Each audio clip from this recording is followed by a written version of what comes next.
Assalamualaikum warahmatullahi wabarakatuh. Halo teman-teman, ketemu lagi dengan saya Rika Dilawati dan teman saya. Hai.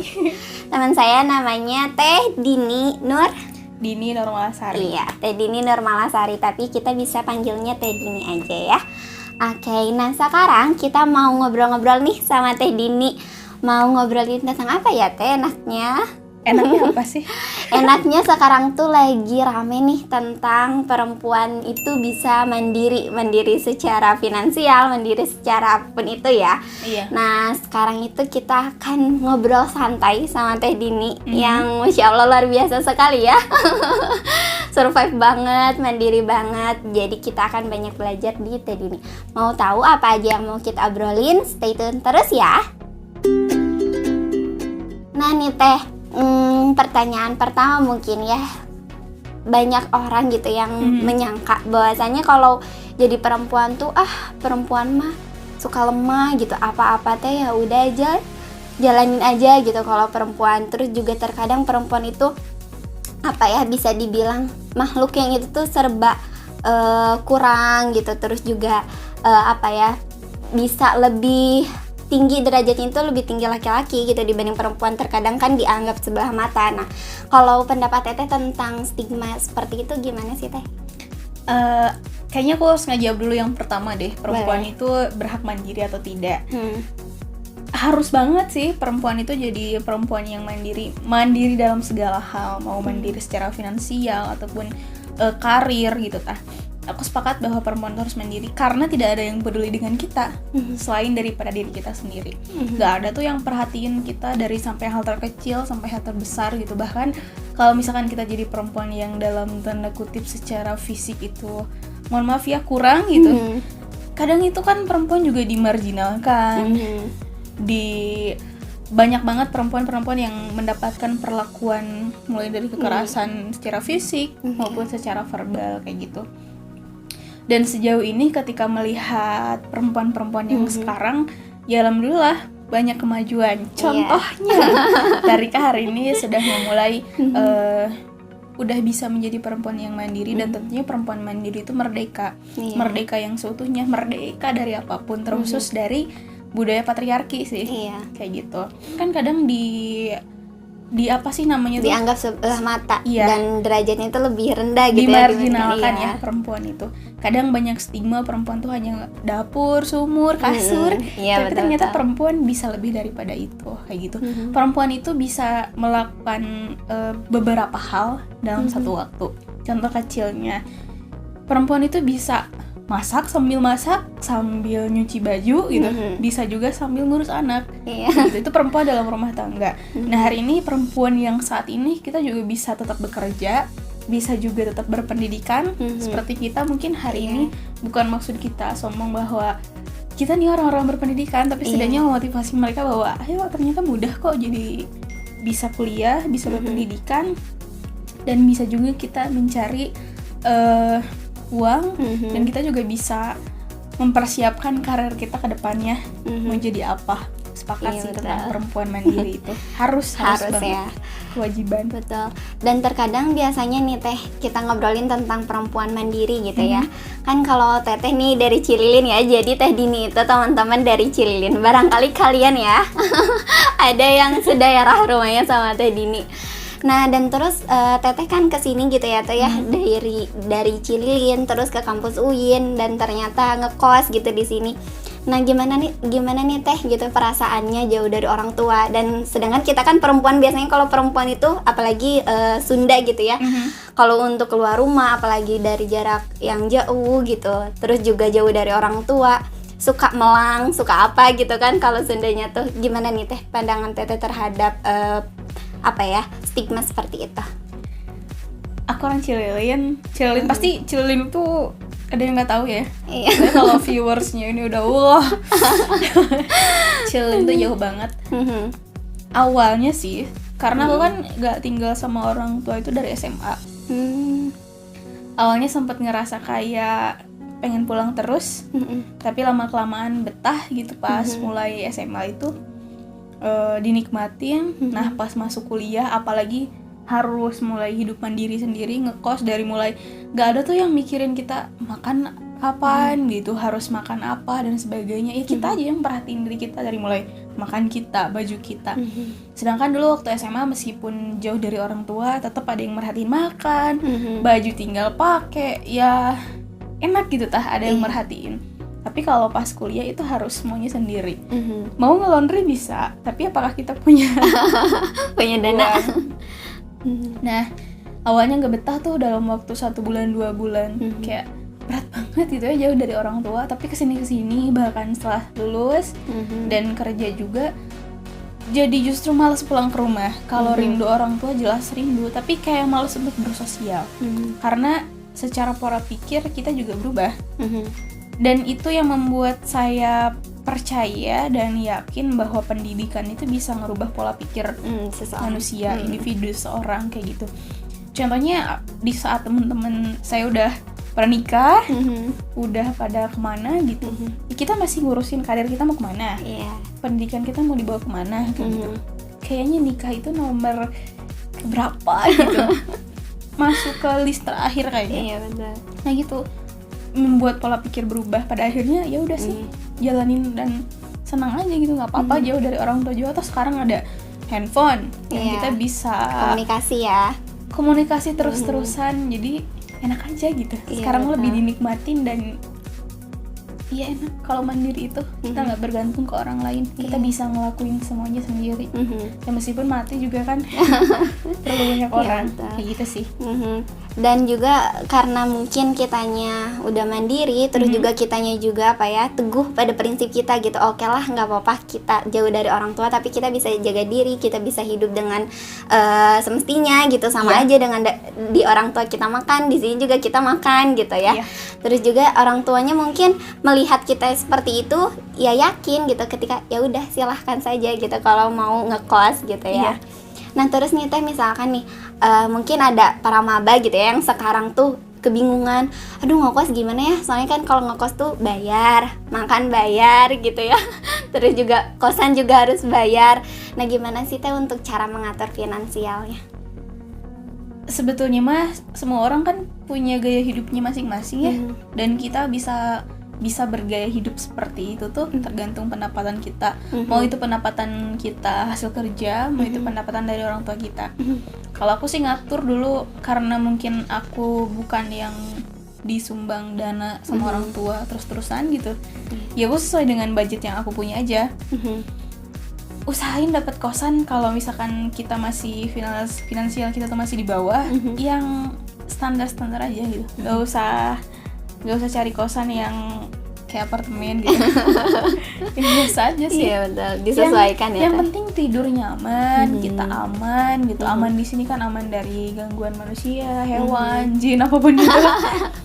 Enak lingkungannya, bikin kita termotivasi, bikin kita semangat kerja, bikin kita semangat kuliah. Itu aja sih yang penting mah. Cukup buat kosan, buat makan apa masing-masing sih teh. Kalau itu mah gimana kitanya gitu. Kayak gitu.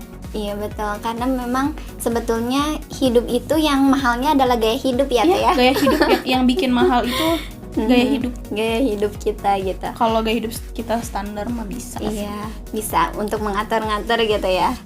Nah terus teh misalkan nih, kan kalau teteh dari Cililin gitu ya, jauh terus ke sini, di sini juga ngekos gitu, dan memang sekarang juga teteh lagi bekerja gitu ya, lagi berkarir gitu.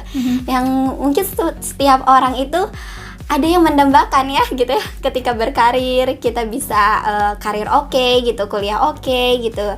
Nah terus juga kan ternyata karir teteh itu luar biasa ya teh ya, direktorat gitu.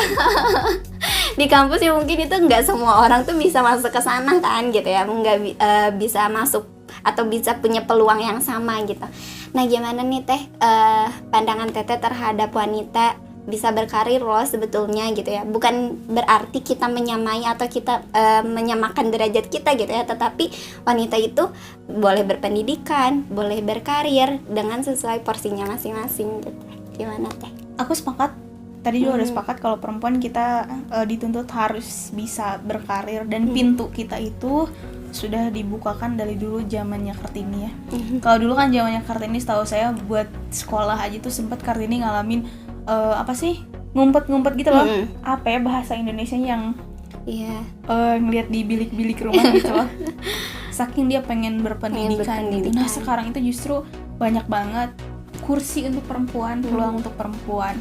Di pemerintahan aja tuh udah 35% kursinya untuk perempuan. Jadi bener-bener terbuka lebar banget buat perempuan. Dan harusnya kita lebih berbangga akan hal itu kayak gitu dah. Kalau kita nggak berkarir, apalagi sekarang ya teh, mohon maaf ya kita singgung ke kasus perceraian. Perceraian di Indonesia itu tertinggi. Perceraian di Jawa Barat tertinggi, dan perceraian tertinggi itu ada di Bandung. Bandung menjadi salah satu daerah dengan kasus perceraian tertinggi. Dan ketika bukan hanya perceraian, pernikahan usia dini juga yang belum cocok umur ya, apa sih? Yang belum cukup umur. Itu kan Bandung menjadi salah satu daerah tertinggi pernikahan usia dini. Dan penyebab daripada perceraian itu kan itu ekonomi. Apalagi sekarang pas pandemi. Pernah tuh kan ada berita yang di pengadilan di Soreang, pengadilan agama. Banyak ya yang berbondong-bondong. Ngantri banget buat cerai kan. Itu miris banget. Makanya perempuan dituntut untuk mandiri secara ekonomi. Buat masuk ke fase kita berkarir dimanapun itu. Kan kalau misalkan dulu cita-cita yang paling mulia itu adalah kerja, misalkan jadi PNS, BUMN kayak gitu. Tapi justru sekarang pekerjaan yang paling mulia itu adalah bukan mulia agama ya, maksudnya pekerjaan yang paling enak itu berdasarkan soft skill kita. Kalau misalkan hari ini anak muda tidak melek dengan teknologi, ya udah kita di blacklist, kita ketinggalan zaman banget gitu. Dan memang sepakat juga ya, ketika kita berpendidikan, kita punya pola pikir yang berbeda dibandingkan mungkin sebelumnya ketika kita belum berpendidikan tinggi gitu ya Taya.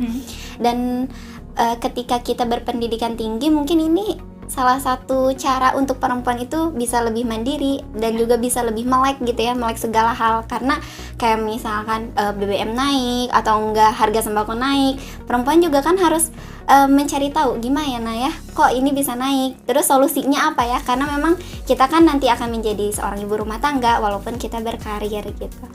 Nah terus juga nih Teh, kalau misalkan nih kayak sekarang gitu ya, mungkin stigma negatif perempuan itu kayak ke pelakor gitu ya. Terus juga perempuan itu lebih ke mungkin terlihatnya itu banyak yang negatifnya gitu ya dibanding yang positifnya gitu. Padahal ketika kita lihat ada loh perempuan-perempuan juga yang mereka itu positif gitu ya. Contohnya misalkan dia bisa memotivasi banyak orang, bisa jadi konten kreator, atau ketika dia mau bergaya hidup yang high gitu ya, tapi dia juga bisa dengan mandiri gitu, nggak cuman dengan yang stigma negatif itu. Nah gimana nih Teh? Kalau menurut aku ya, karena Indonesia ini salah satu negara yang terlalu patriarki, dan kebanyakan yang udah sukses mandiri secara ekonomi itu laki-laki, dan yang lebih pemikirannya terbuka kebanyakan itu dari zaman dulu laki-laki. Tapi kan alhamdulillah sekarang perempuan udah lebih melek ya.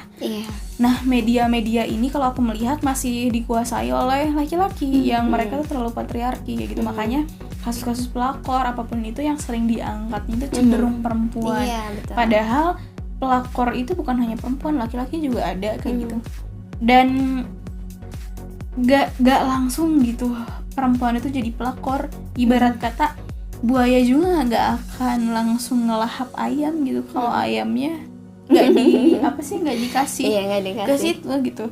Ya penyebabnya barangkali bisa jadi gitu karena medianya yang masih terlalu patriarki. Coba dilihat salah satu media, sebut saja Narasi TV ya, itu kan dari mulai konten kreator dan tim-timnya itu kebanyakan mayoritasnya perempuan gitu.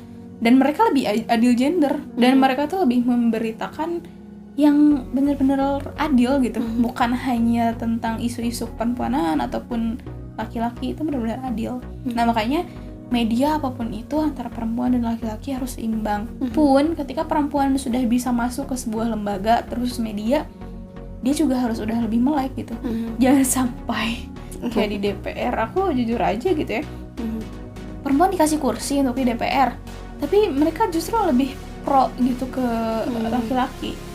karena mereka nggak melek gitu. Coba deh sekarang mah, mohon maaf untuk para perempuan barangkali yang sudah sukses, apalagi yang punya kebijakan, yang bisa mengeluarkan kebijakan, ya kita harus bisa mandiri dan kita harus support gitu supaya kalian tetap jadi pemimpin-pemimpin yang adil gender, yang tidak terlalu patriarki kayak gitu.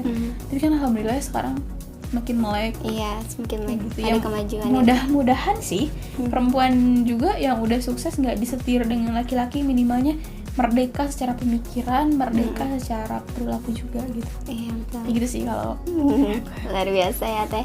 Dan ketika ada perempuan yang seperti itu, kita sesama perempuan harus saling mendukung ya Teh, harus saling support gitu. Sekarang itu bukan lagi bersaing. Justru sekarang itu saatnya kolaborasi ya, betul. Bukan lagi bersaing, aku pengen ini, kamu pengen ini, tapi harus kalau kolaborasi itu bisa lebih cepat. Iya, kayak gitu, apalagi kita sama perempuan. Dan tujuan kita juga sama gitu ya. Yes. Betul. Oke, terima kasih banyak ya Teh Dini atas ilmunya gitu ya, atas sharingnya. Obrolan yang cukup singkat tapi ternyata berdaging semua ya, kalau kata anak-anak kuliah tuh daging semua nih gitu ya, ilmu semua nih. Nah, mungkin kalau misalkan ada dari teman-teman yang lain yang mau bertanya, boleh nanti diketik di kolom komentar. Dan ada juga yang mau bertanya ke Teh Dini, boleh silahkan di tag aja atau langsung di DM ke Instagramnya, boleh ya Teh ya? Boleh. Apa Teh nama Instagramnya? Instagram aku Cut Dini Official. TikTok aku juga Cut Dini Iya, Official. Cut Dini Official. Nanti kita masukkan ya di deskripsi box. Sebenarnya kayak buat memotivasi aja ya teman-teman sama perempuan lebih semangat aja kali ya. Iya, betul. Berkarir barangkali hari ini susah banget bilang R.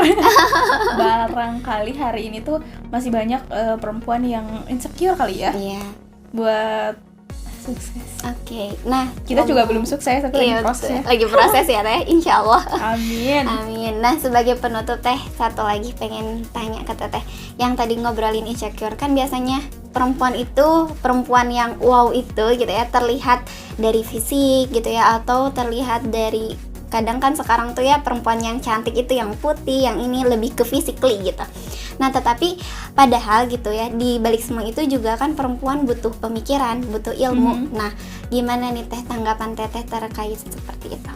Kalau menurut aku kayaknya harus ada hal khusus ngebahas insecure, cuman makanya itu kita jangan jadi manusia-manusia yang termakan oleh media. Percaya atau tidak, perempuan yang cantik itu sih katanya bukan perempuan yang cantik secara fisik, tapi cantik juga secara pemikiran kayak gitu. Makanya intinya sih, mari berlomba-lomba menjadi perempuan yang merdeka. Iya, secara pemikiran, apapun itu gitu kan. Kalau kita udah punya itu semuanya, pasti bakal percaya diri. Fisik mah gampang dipoles, tapi yang susah tuh otak, karena perlu proses, perlu baca perjuangan buku, juga perlu ngeluangin waktu buat berpikir. Kayak gitu sih. Gak usah ada kata insecure deh. Semangat aja, percaya diri, ya. Be yourself, Love yourself. Menjadi diri sendiri itu lebih baik gitu ya. Betul. Oke, terima kasih banyak ya Teh Dini. Nanti kalau misalkan ada yang mau ngobrol-ngobrol lagi, kita akan buat part selanjutnya ya Teh. Yes. Oke, terima kasih teman-teman yang sudah menonton. Dadah, sampai jumpa. Bye.